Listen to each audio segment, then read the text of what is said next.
Chris Seal is an experienced educator and leader and is currently the principal of Shrewsbury International School, Bangkok. He has overseen a huge expansion and modernisation project at the Riverside campus and will embark upon a new project of his own as he moves to the Tangling Trust School in Singapore to become their new head of senior school in August 2021. Chris is a TES Global Advisory Board member and the Treasurer for the Federation of British Schools in Asia. Welcome to the show, Chris, and your role nowadays means you spend more time in a suit, but are you still a PE teacher at heart? Well, morning to you both, and yes, that's true. I do spend an awful lot of time in a suit, but yes, I am also a PE teacher, and I'm not entirely sure the PE department at Riverside are particularly keen on that. But when this time last year, when the quarantine situation was happening, as various things started to get closed down, I didn't need much invitation to get a very long and far too large pair of shorts on and get back in the sports hall, and found myself teaching badminton again. So yeah, I still absolutely love it, Alan, and given any opportunity, I think I'd go back and teach PE as often as I could. Brilliant, we love that. Why do you think, Chris, that there's so many PE teachers in senior leadership across international schools? Is there certain qualities that we have and that we portray that get us into those roles? Yeah, I mean, it's hard to generalise, isn't it? But I think that there's an interesting path, and particularly talk about the sector I've been in for 20 plus years, through the independent sector, that PE teachers often find themselves picking up pastoral roles as they go. And through that period, you get tested with some pretty difficult stuff, obviously from a student perspective. But you also find yourself reasonably close to senior managers around you, whether that's deputy heads or heads.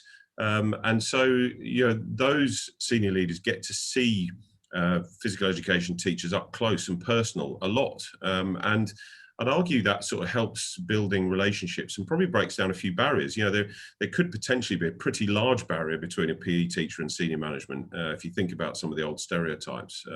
But actually what I've seen from a pastoral route offers the opportunity, it certainly did for me. As you mentioned right at the top, the move from tracksuit to suit kind of happened slowly for me whilst being a housemaster. And also while being a housemaster, I was responsible for the academic performance of the kids in my house, as well as all the disciplinary areas and the more difficult things that you have to take to the senior leadership team. So I think that sort of combination puts you in a bit of a spotlight. And look, maybe there is a stereotype here. Maybe PE teachers just have the confidence to think they can do it, and whereas some others may not. I don't know. I'm sure there will be many, many other people who disagree with that comment. So confidence is a key trait there. Is it? I think it is. Yeah, I think it is. Sorry, Lewis. I think confidence is enormously important in leadership, and you've not only got to inspire confidence in others, but you've also got to be pretty secure that you're going down the right paths, doing the right things. And I think confidence is not a given either. It waxes and wanes as you go through leadership experiences. And but knowing that you have a fair degree of confidence in your own capacity to do the job, I think is vital. And I go back to that time as a housemaster. It was pretty pivotal for me. I had probably far too much confidence, moving from director of sport into a boarding house, and didn't really know what I was doing, to be perfectly blunt, and had to learn a completely new job on the job. And my confidence was pretty low at the start of that, but the more it went on and the more aware I was of who I am and what I can offer, you rebuild and regain that confidence in a slightly different domain, and that was certainly my experience. What gave you the confidence, or that sort of initial idea of wanting to move out of PE and sport and into that more pastoral role? Well, first off, I wasn't sure I wanted to.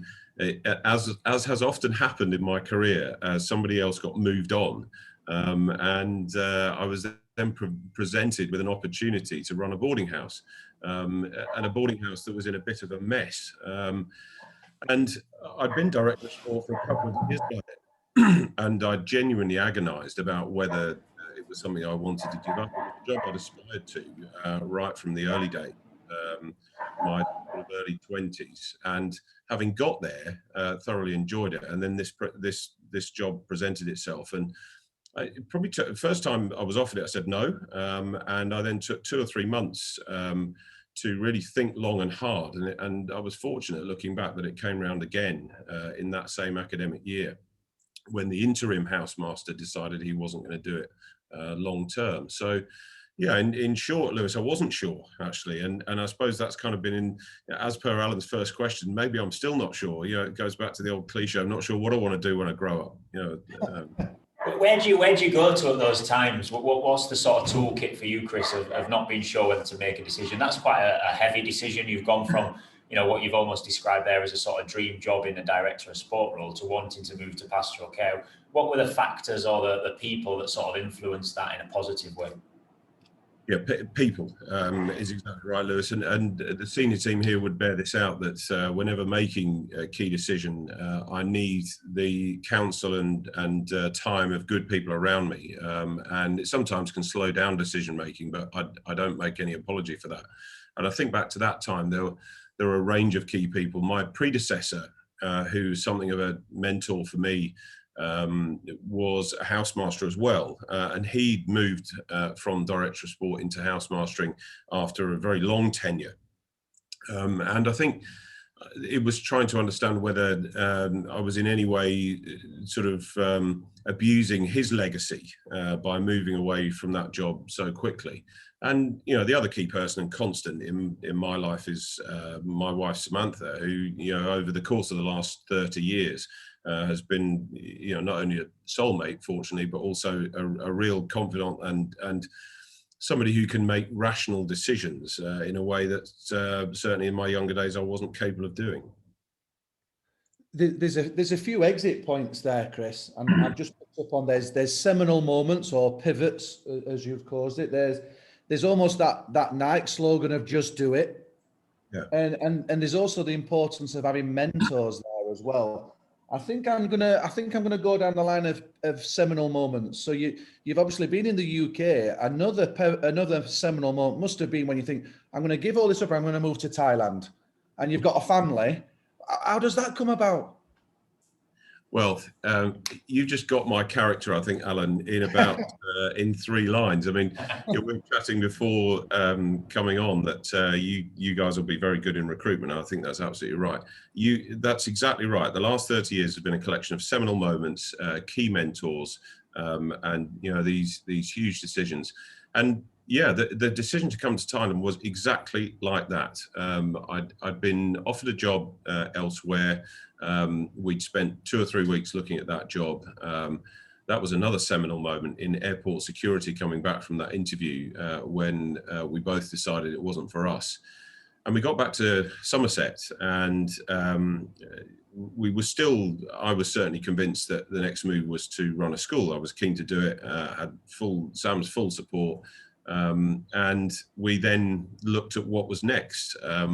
And before we went for that first job, we knew that the Shrewsbury job had been advertised, but we hadn't really looked at it seriously. It just seemed too far away, almost, you know, sort of too far removed from where we were currently. And we did have exactly that conversation around, well, should we do this? Maybe. And the key decision was, well, why not? And it goes back to your third element, which kind of does sum me up, and it is a t-shirt that I wear fairly often. It's just do it. And there've been moments all the way throughout my career where I think others around me have gone, oh, why has he done that? But through those seminal moments, you just come to a realization or a decision that there is no reason not to do some of these things. I go back to my appointment at Woodbridge. I was 23.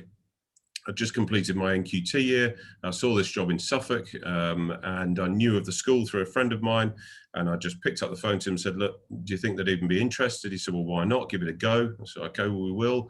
And we went and had a look at the school and fell in love with it. And we knew then that if offered the job, we'd go. And I'd only been in my first job a year. And it's kind of been the same ever since. There've been those key moments which have just turned. You know, huge things like Sliding Doors. You know, that's a pretty naff 90s film, but I get it. You know, it's happened in my life a number of times.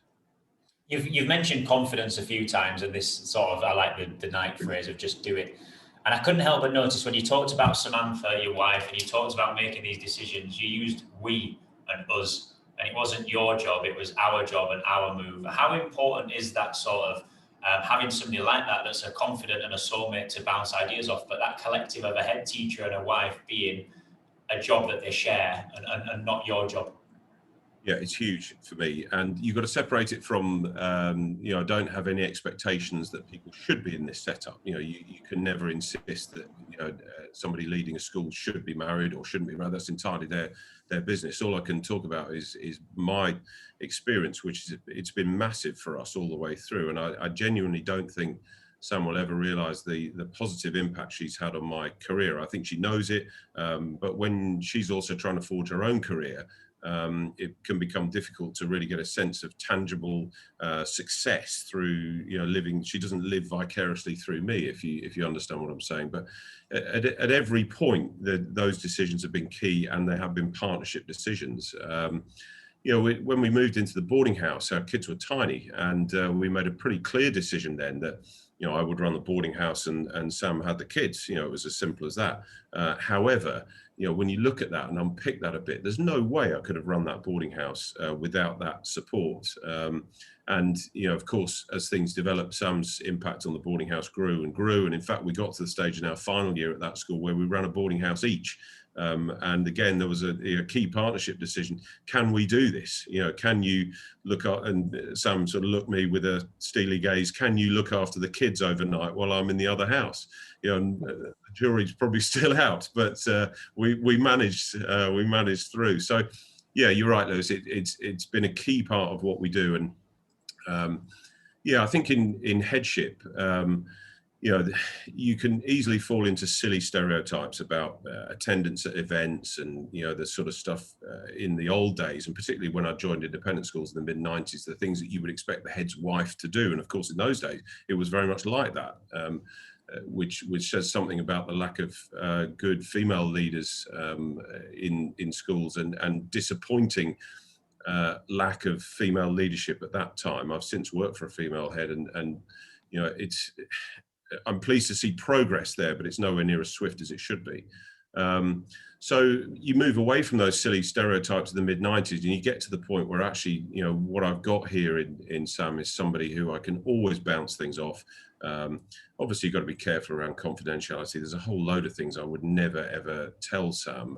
But you know, the opportunity to get down to the track as we do here and just go for a walk in the evening, the opportunity just to chew things over, the opportunity to argue about things is something actually that I value enormously. So, yeah, that was a long rambling answer to the answer was yes. It's interesting, Chris, because my wife's the head of senior in Riyadh, and yeah, those walks are probably so important to how to process everything that you're going through, and we do a similar thing. We get out and have a walk, and that's where you can actually get some honesty, can't you? Because a spade's a spade to your wife, isn't it? If you've done something rubbish, you've done something rubbish, end of. And I think those conversations are absolutely amazing. Can I ask now about your professional mentor? So who do you go to then, and who's influenced you down the professional side? Yeah, range of people, and right from the early days, I was incredibly lucky, and I mean lucky. I mean, first off, it was a bit of incompetence on my part. I failed to fill in a form at Loughborough when I started my PGCE, and this form effectively asked us whether we wanted to go into independent schools or not, and I just hadn't seen it and just hadn't filled it in. So my first placement ended up at Trent College in Long Eaton, which is if you're aware of it, is a school that's always punched above its weight in the sporting domain. So I landed there as a sort of fresh Loughborough graduate, doing my postgrad, purple trousers on, looking ridiculous, obviously. And first day, got basically a preemptive telling off from the director of sport there. Sort of, I could still see his red face and sort of angry stare that, you know, right, you're in my department now, you better not stuff it up. That was not the exact language he used. And from that moment, I realized actually this is pretty serious. And once he realized I wasn't a complete no-hoper, he became an enormous mentor to me. he was a quite superb PE teacher. I mean, he used to make me play what he used to call the progression game in a lesson. Towards the end of my first placement, I'd be teaching a lesson, and then he would step in and take the next progression. And then he would take it somewhere that I hadn't expected, and then walk away and expect me to pick up the next progression. And he was a quite extraordinary character. He was a brilliant, brilliant PE teacher. He was also an amazing rugby coach, and did some work with Nottingham and England B and various other things, and was one of the first people I came into contact with that just threw all the conventional stuff out the window. And I can still hear him shouting on the top field there at Trent, you know, play what you see, play what you see. And, you know, that was at the time, mid to late 90s, where things were getting very pre-programmed on the rugby field. You know, England were winning Grand Slams by booting it miles and smashing people up front. And that wasn't the Tony Rolt way. You know, he wanted the kids to play rugby and enjoy playing rugby because he wanted them to understand the game. So he was massive in my development. And I think then as things moved on, you know, there's been various other people. You know, Graham Best at Licensed Fiddlers Ascot as my first head when I was a senior leader, was just such a gentle and caring man. And I think that really sort of showed me what real humanity was, and particularly in the pastoral domain. And we dealt with some reasonably difficult stuff there. And the way in which he did that was incredible. And look, as from 2022, I'm going to be reunited with another mentor of mine, you know, and Craig Considine is another person who thinks of things in a different way to the way you might expect. And part of that, when we were working together in the UK, was around the fact that his Australian view is different to the archetypal UK independent school view, and I valued that. I valued a different perspective, and again, I would imagine that when we're together at Tangling, we will have a view. We will disagree. I'm certain of that, but he will always pose an interesting and different alternative. So I suppose there's also a theme with those mentors as well as you go through. Mm-hmm. Yeah, I like that. Give us a bit more about how important diversity is in leadership, Chris. Yeah, I mean, this is something that we talked about a bit before we started today. It's something that, you know, as I say, when I first started in the mid-90s, there was very little diversity. You know, white, pale, male, you know, stale, it's all there. And that was very much what headship looked like in the mid-90s. As we've progressed, there's been some movement around all this, but it's slightly worrying to think that if I think back in my career, I didn't work for a female head until 2002, I think it was, when Jill Dixon was appointed at Trent, and then again it took me another stretch before I worked with Christine Cunniff at Licensed Fiddlers Ascot, 2010, I think that was. So, you know, in the course of my career in independent schools, I've worked under 2 female heads for a grand total of 3 years, which I think tells you something about the job that's left to do in terms of the diversity of leadership in the UK and possibly elsewhere. And yeah, we've looked at this closely here because all 3 of us work in international schools, and I think there might be a preconception that we have incredibly diverse communities. Actually, what I've seen here is it's not quite as diverse as you might think. You know, if you base your recruitment on the UK sector, then you have to accept what is currently in the UK sector. And unless you make a conscious effort to try and diversify your team and bring that diversity in different ways of thinking, you end up getting what you get. And so we've done some work. I did some work with the Boarding Schools Association recently on a couple of webinars around, you know, considering diversity and what can be done from a leadership level. And you know, it's I'm afraid it sounds rather humdrum. You know, you've got to start with an audit. You've got to understand who you are and what your school looks like. And you've then got to think about some development planning in terms of how you want to change. I mean, you've also got to have the intent to change as well. And I think sadly, there's not as much in this sector as we might think in terms of intent to change. And look, this is also where being a parent helps, because, you know, we could talk about diversity on many levels, but here I am as father to two brilliant daughters, and you know, I'm incredibly passionate about the fact that they should have the opportunity that all the young men do, and I know that's not the case, and I see that sometimes in my school, and I see that sometimes in other institutions, and it's not right. And I think there's a whole heap we can do better to change it. Yeah, there's a couple of exit points there as well, Chris. I'd like to look at the quote that you use: "Play what you see."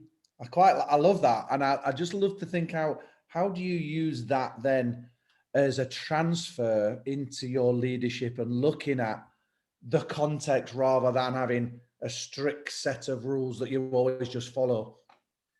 Yeah, probably subconsciously, Alan, to an extent that it's there in everything we do. I mean, we have, when I first came here in 2017, we wrote a strategic plan and an operational plan. And the strategic plan is the 3-4 page document, which is the guidance document. This is where we're going over the next few years. The operational plan is a spreadsheet of, when we first wrote it, about 102 lines of, it was 102 lines of, you know, how we're going to do this stuff.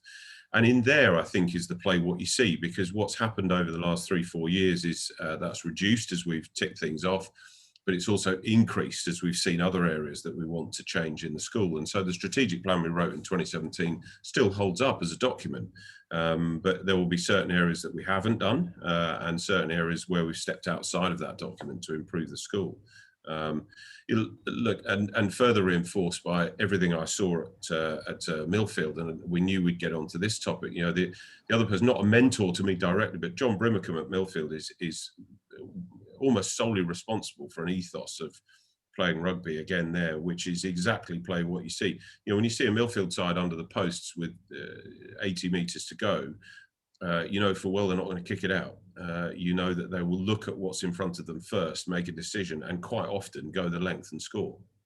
And so, you know, there's obviously it helps having pretty decent players, but you know, it has had an impact, I think, Alan. And I think, interesting from my perspective, when I was coaching rugby in the early days, I was pretty pre-programmed. I liked set plays. I liked to see what things are doing, and that could have, I suppose, come into my management leadership stuff, but it hasn't, thankfully.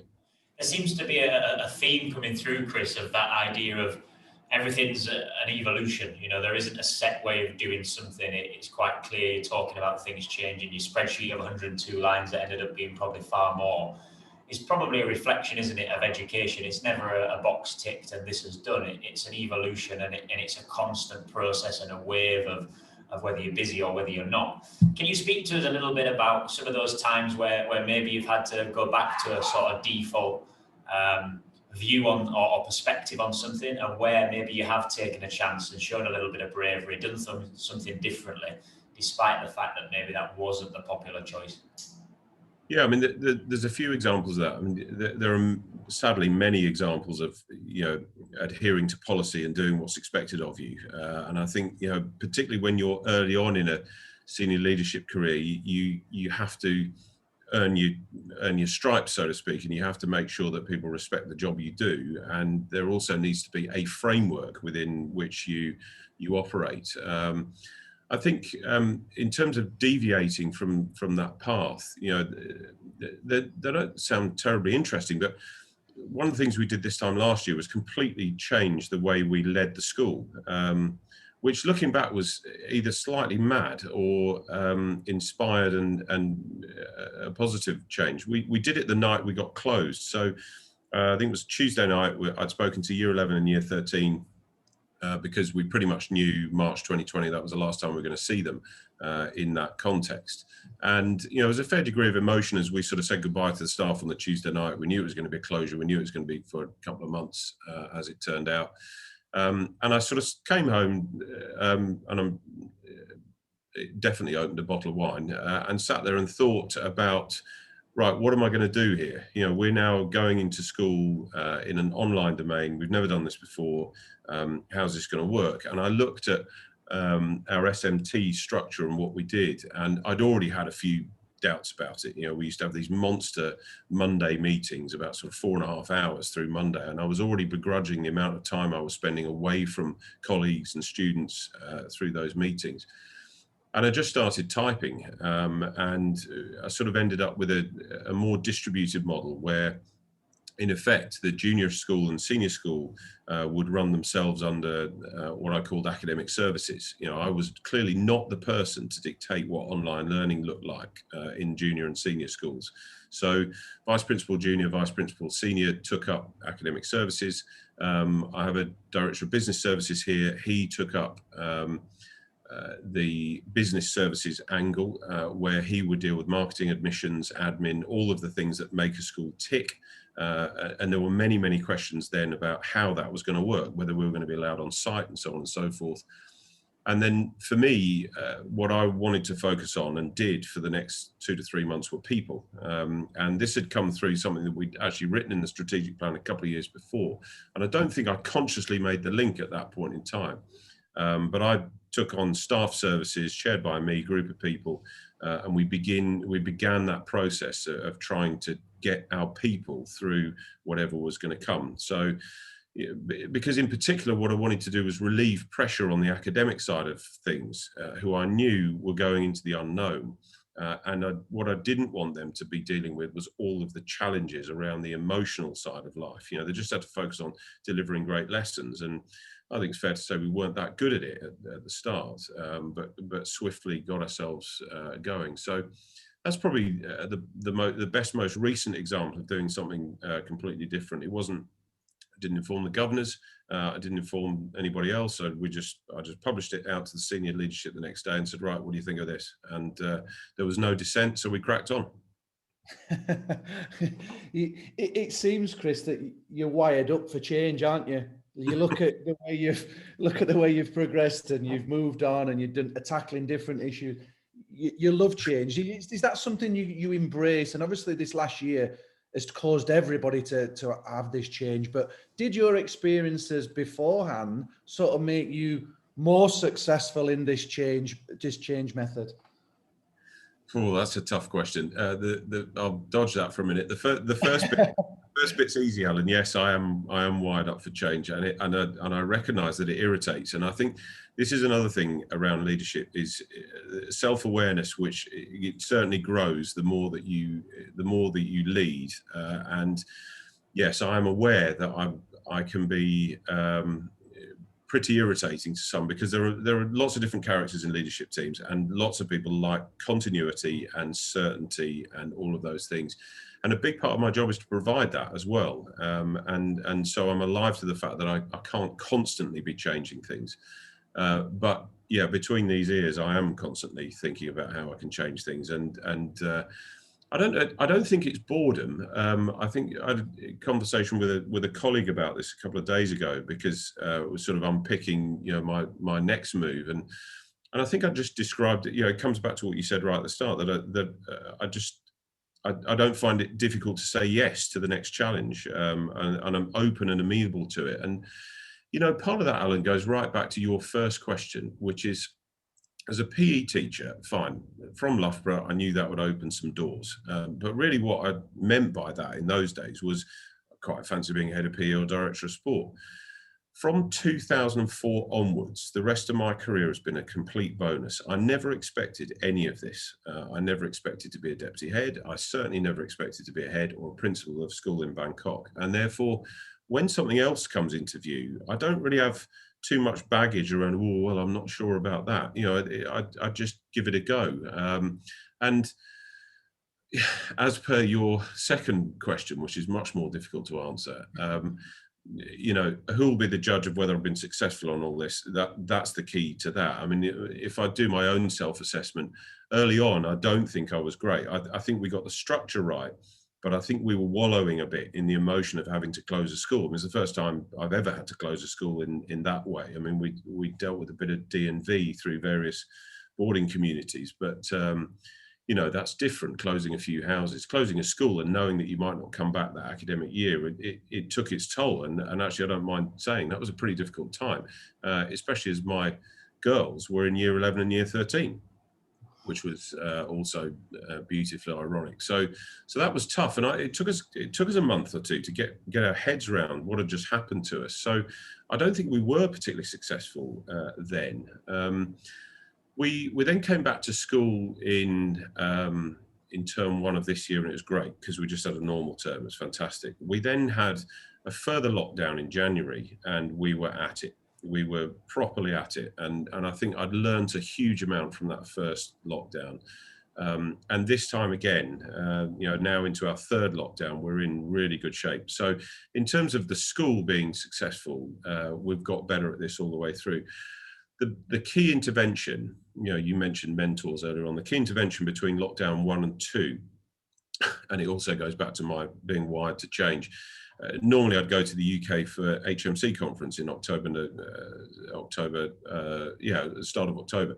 That wasn't going to happen, clearly. So I just started to think about this in terms of, well, I'm not going to get my annual PD.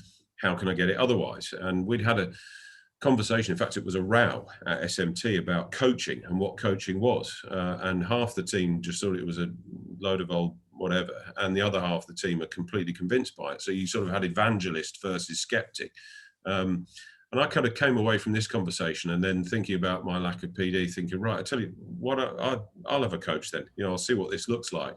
Got the finances done. And so through term 1 of this year and into now, I now have my own professional coach, and it has been revelatory. And I think that combination of just being prepared to chuck yourself at that, plus the learning that was inevitable anyway, has made us more successful as we've gone on.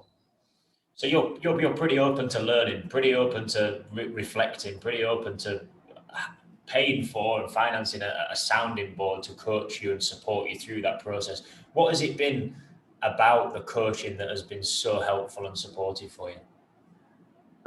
Firstly, it's very good, and I think that there's, with all these things, you've been around sport as I have. We respond better when the quality's right. Whether it's the surface you're playing on, whether it's the people that's around you, whether it's the coaching you're getting. So he's good. He's got a good pedigree. I'd met him before, and so there was a degree of trust there already. Within the first couple of meetings, it was evident that he was not just good, he was really good, and also had very quickly got an understanding of who I was. Not quite as quickly as Alan did, but he's... So yeah, that trust has built very, very quickly. And also, I think what's helped, Lewis, is a great question. We've also had stuff to talk about. I'm still, there's a little bit of skeptic in me in terms of, if this was a normal year, would we have quite so much to talk about? And we sort of addressed that a little bit in our last meeting. Right, where's this going? We've got over a lot of the real difficult stuff. Where's this going, and what do you want to learn? And I was floundering a bit because I'm not entirely sure where I want to take the coaching next. And so that's the next level of this. But yeah, and also a bit of reflection on my part. I've had, you've got to throw yourself at it. This is exactly the same principle as if you're prepared to use a counsellor. You've got to want it to work. If you're resistant to it, forget it. And I think that's been an interesting thing around, I'm quite keen to roll this out at Shrewsbury at some point, but I'm also cognizant of the fact that there's going to be a section of any school which is going to find this difficult to get their heads around. I think that the whole coaching sort of approach, I'm very new to this idea. I'm currently doing the high performance coaching course, the executive one. That I think it's Carol Wilson and Sir John, is it John or Richard Whitmore, one of the two. And the idea of that is very much taking the pressure away from you as a leader to come up with all the answers. And that's been quite revelationary for me in going into a role where I have had a lot of experience and feeling like I need to provide answers and solutions, and actually stepping away from that and thinking, well, no, I don't. I just need to listen more and listen better. What's been the biggest thing that you've found from it? Oh, exactly that lesson. Right. Snap. That was very much our last conversation. I opened it up by saying to my coach that I can hear myself burbling on, particularly in senior meetings.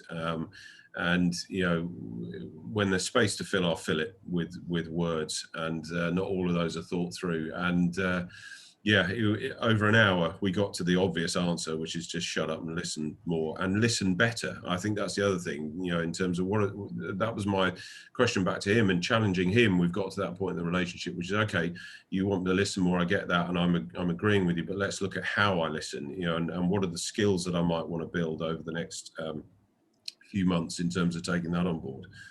So, yeah, that's been there. The other thing I've learned is that, again, why do you need to learn this so late in life? This is what's so frustrating, is a bit like what you come to realize in leadership, that a variety of styles is right. It's exactly the same in coaching, and we had a good conversation about instructional coaching the other day, and that the fact that there's still a place for that, offering your advice and opinion, and supporting colleagues by doing that is perfectly valid. And I think there's a little bit of a narrative building around coaching that it's about, almost going back to the guided discovery stuff, and there will be a whole heap of people who'll be deeply skeptical about that, and rightly so.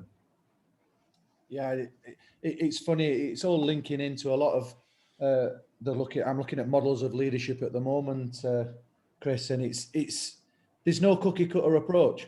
No.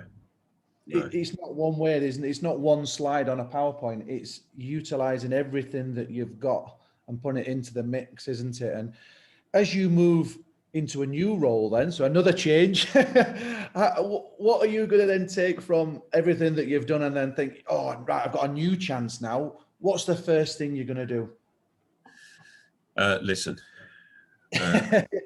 Seriously, and it started already, because it's a long time, over a year's lead in, but Tangling's a hell of a school, and the first thing I've got to do is understand it better, and so use the next 12 to 14 months to really get under the skin of it. It's not about what I bring to it, it's about what's already there. And so I know sometimes people are reticent to hear history or deliver history, but actually the history is crucial for me. I want to know where the school's been, where it's going, what's happening, who the key personalities are, all the things that various colleagues are thinking and doing. There's a huge piece of work around all of that.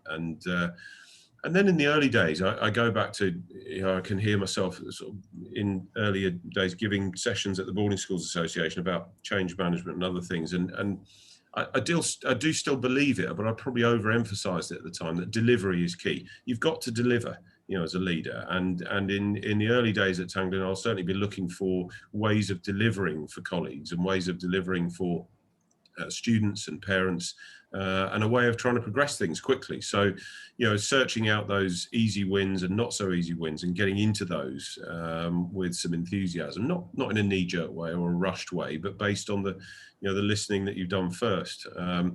So I don't have any firm ideas about what that is. That would be naive at this point in time to deliver that. But it's interesting, and having gone through interviews recently, you do kind of begin to reflect on this more and more. What's your leadership style? What will your first 100 days look like, so on and so forth. And you kind of come out with generic answers in the way that I've just done. But you also said it. There's no cookie cutter answer here. I just a couple of weeks ago finished reading Shoe Dog, which is appropriate given your comment earlier on. Phil Knight, founder of Nike, and I recommend that to you because it's the perfect example of distributed leadership, and in fact, at various times, not even bothering to lead at all. And here we are with a multi-billion dollar corporation on the back of it. So. No right or wrong answer, but I shall certainly be listening intently over the next 12 months. How prepared are you going into that change of role and into Tangling? How set are you in the kind of things that you want to do, you want to be changing? How much do you plan ahead, and how much do you just wait to see, like you've said already, where it sort of goes and where you can make some inroads and make some positive change? Yeah, I mean, at this stage, Lewis, not at all. Other than a number of conversations through interview process about the ambition of the governing body. I think that's fairly key and has been articulated. And there are two or three things in the back of my mind that drop out of that for me. But yeah, it's more back to what you both said, which is that it will be very much play it as you see it. There's governing bodies should offer vision and direction, and the heads of schools should do that too. But the how you deliver it is about what you see on the ground. We all want to score 50 points in a rugby game, but how you do it will depend on what the opposition bring. And so, there's a whole range of reactions that need to be thought about when you first arrive. But yeah, there are a few things, but the interesting one for me will be about priorities. Which of those things come first and why? That's the sort of thing that I want to unpick, in particular through the start of next year. As we get to sort of May, April time, I'll start to be thinking about, okay, I do need to be prepared and start writing some stuff in the background.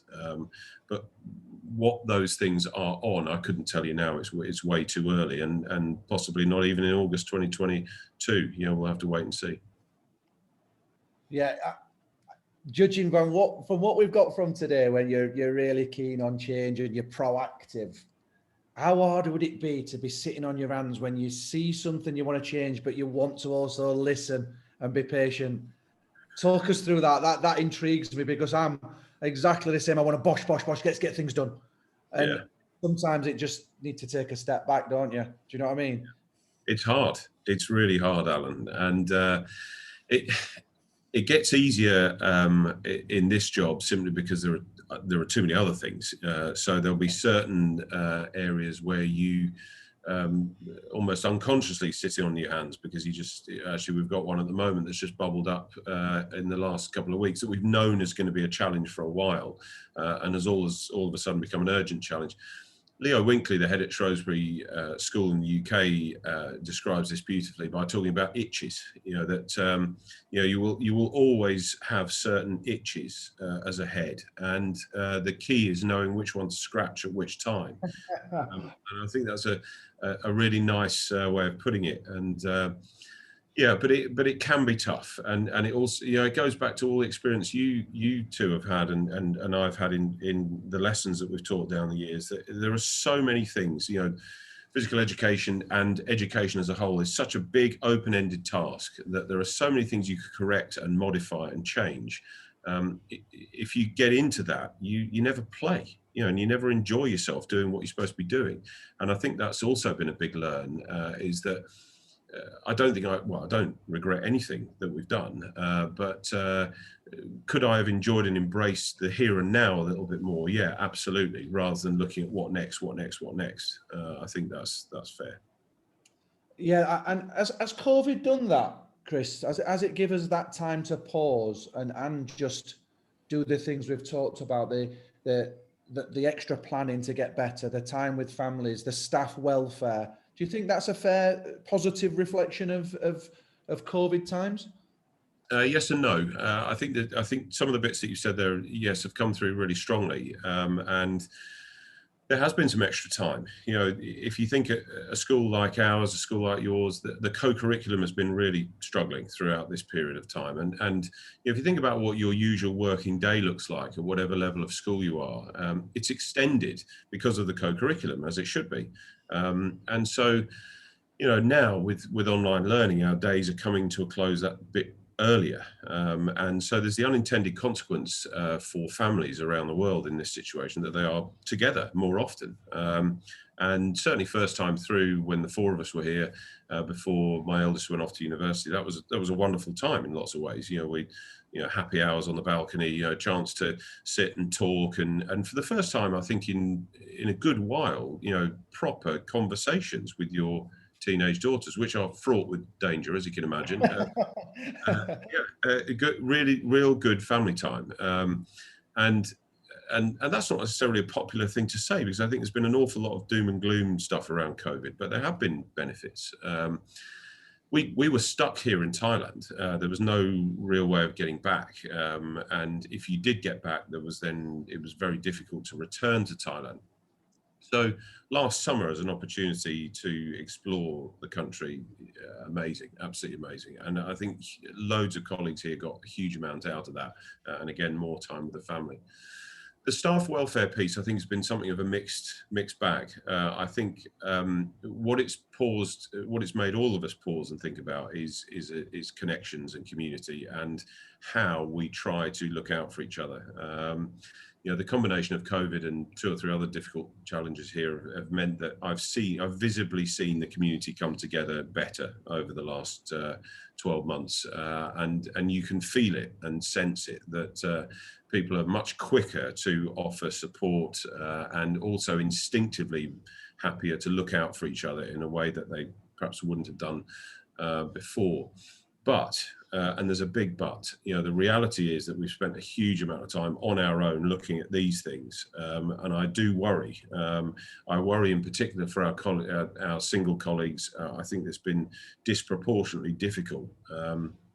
And, that's an interesting one, because often when you think about staff welfare, you can be pulled into various boxes and narratives around families, which are of course accurate. Families have found this difficult too, and the combination of online learning and trying to hold down a serious job. I'm seeing that across my senior team.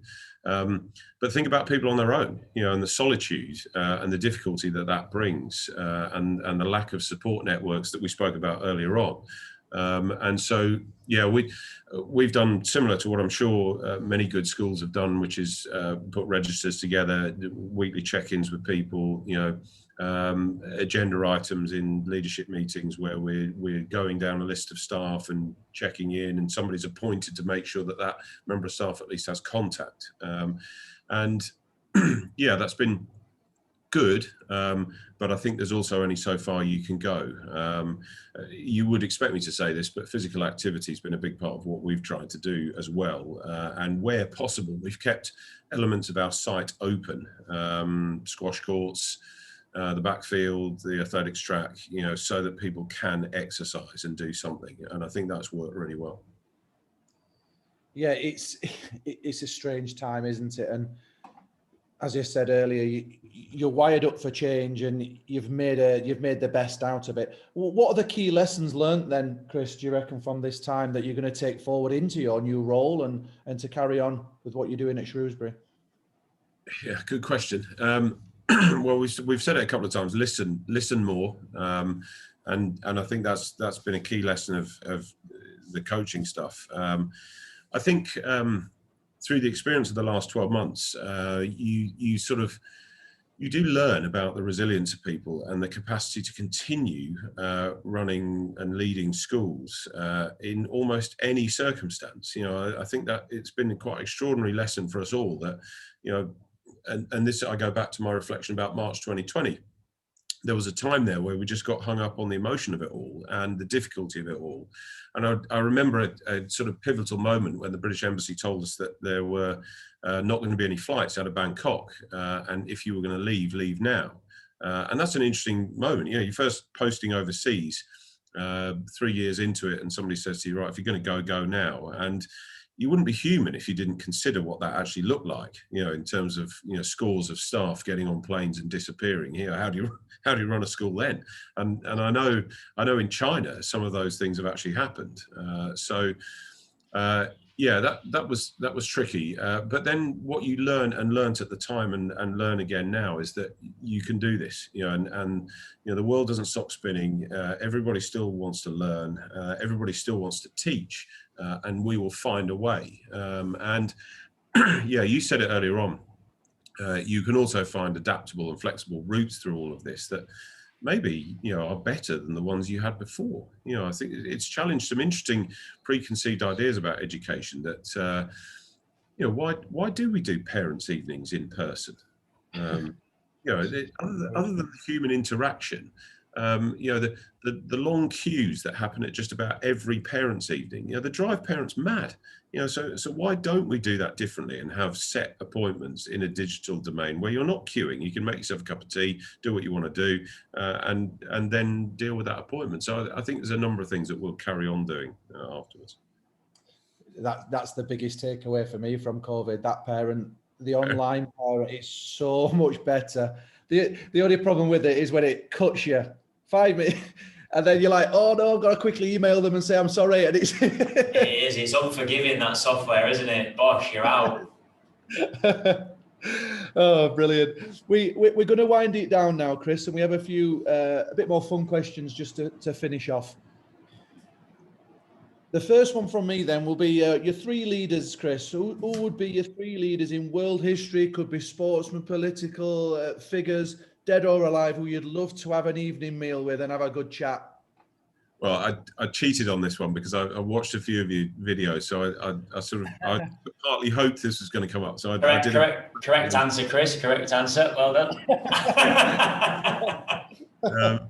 And yeah, maybe I've overthought this, but I came up with three. I came up with Gandhi because just extraordinary character. I'd love to know more, and especially with I'm a reasonably passionate amateur historian. I'm old enough to have a subsidiary subject, as was in those days, and history is my subsidiary subject. So I've taught quite a bit of history, and I just love to listen to him, and obviously the pearls of wisdom, but also there's a few bits in there that are not easy, So I think that would be an interesting conversation. My second one is Clive Woodward, which I know is a slightly odd choice, sitting next to Gandhi at dinner. Firstly, I've always enjoyed listening to him, and I think all the you think about sports pundits, there are many, and there are many really moderate ones, and apologies to those of you out there who are sports pundits, but there's some really moderate ones. He is far from moderate. He knows exactly what he's talking about. He gets straight to the point, and so I'm fascinated with the whole 2003 thing. I just want to know more. I want to know what it was like on the inside. And I also know he'll talk a lot. So over dinner, you've got to have people who are going to talk a lot. And I also know he'll ask Gandhi a lot of questions. So that's going to be nice, because I can just sit there, gently sip my wine and just enjoy what he's saying. Have you listened to his podcast? He was on the High Performance podcast with Jake and Damien Hughes. It's a brilliant hour if you've got time to listen to it, Chrissy. He's got a brilliant thing called Lombardy time. Have you heard of that?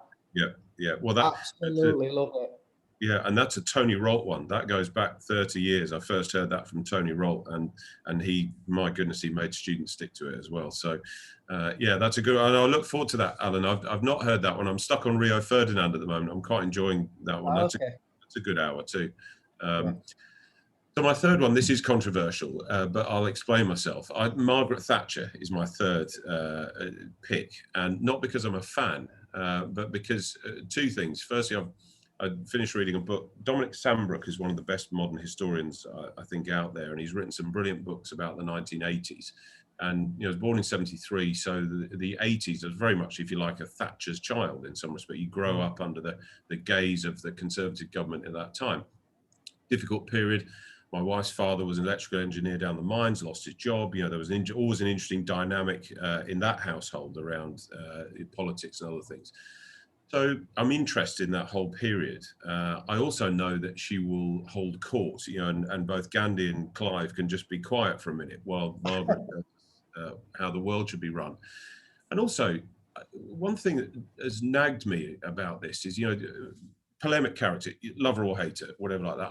I'm sort of not really like that. I can see it from both sides, because particularly across my family, I can see it from both sides. I really want to know what she intended. I think, that's the question for Margaret. What were you trying to do?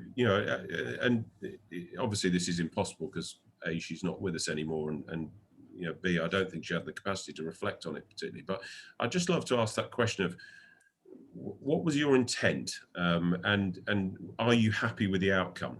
And I think, so I think that would be a good dinner party. I'm not sure I'd say much.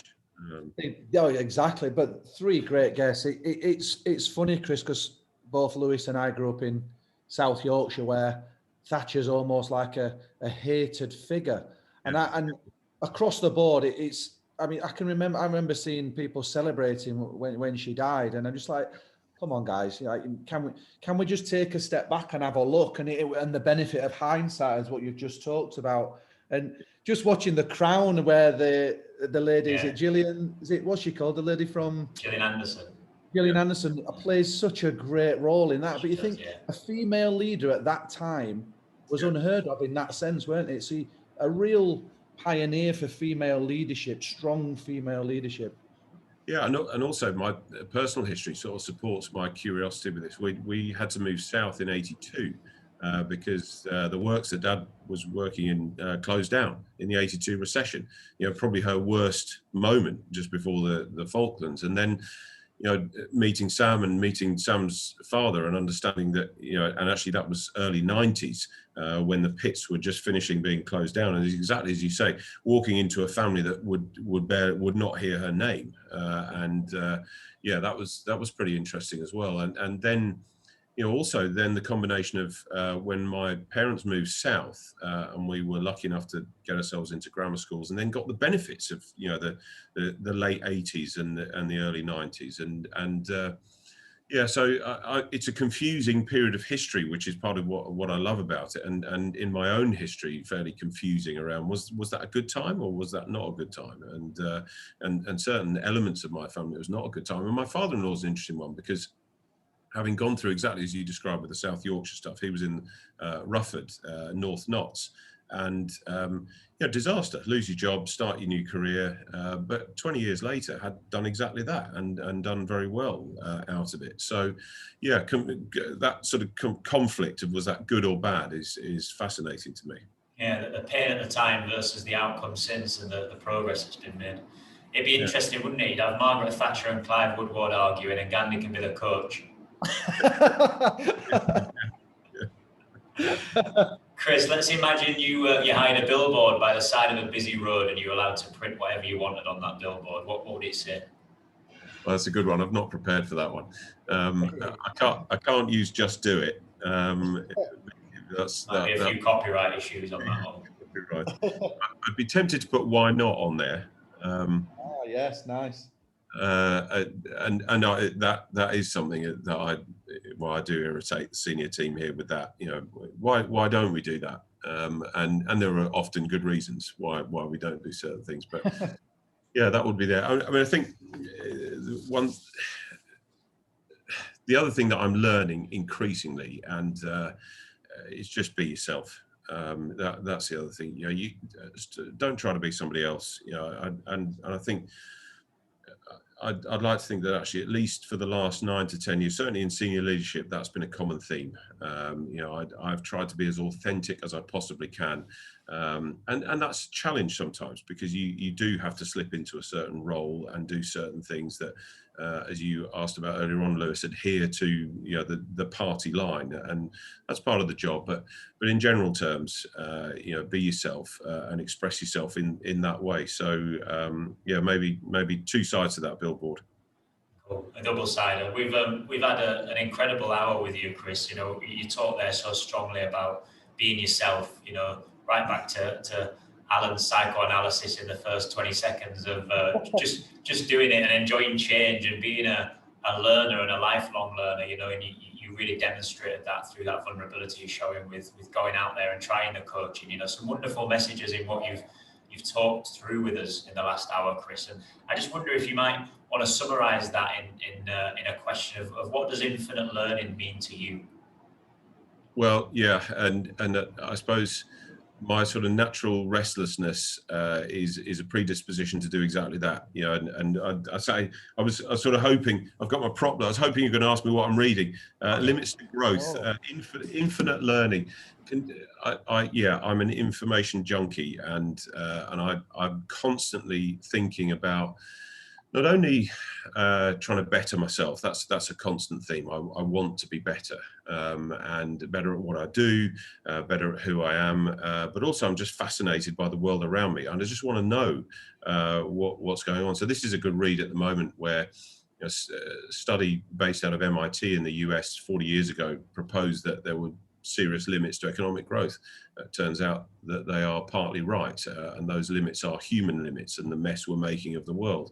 And that sort of thing, what the hell's it? What are you reading that for? That's the next question that people hear. Well, why don't you read more books about pedagogy, so on and so forth? Well, yeah, I could, but partly what I'm paid to do is look at the bigger picture and the vision around what education should look like and what it should look like in my school. And in order to do that, I think I've got to understand the world around me. So, as far as I'm concerned, infinite learning is exactly that.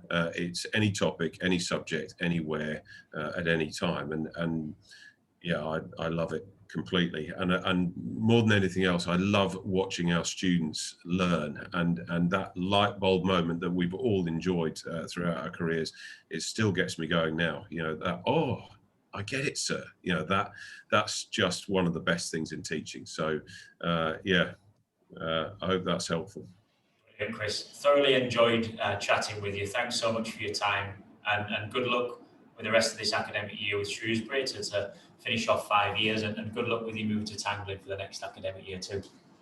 Thanks very much, Lewis and Alan. Thoroughly enjoyed talking with you both. It's been a pleasure. Thank you, Chris. Top man, Chris. Ta-ra.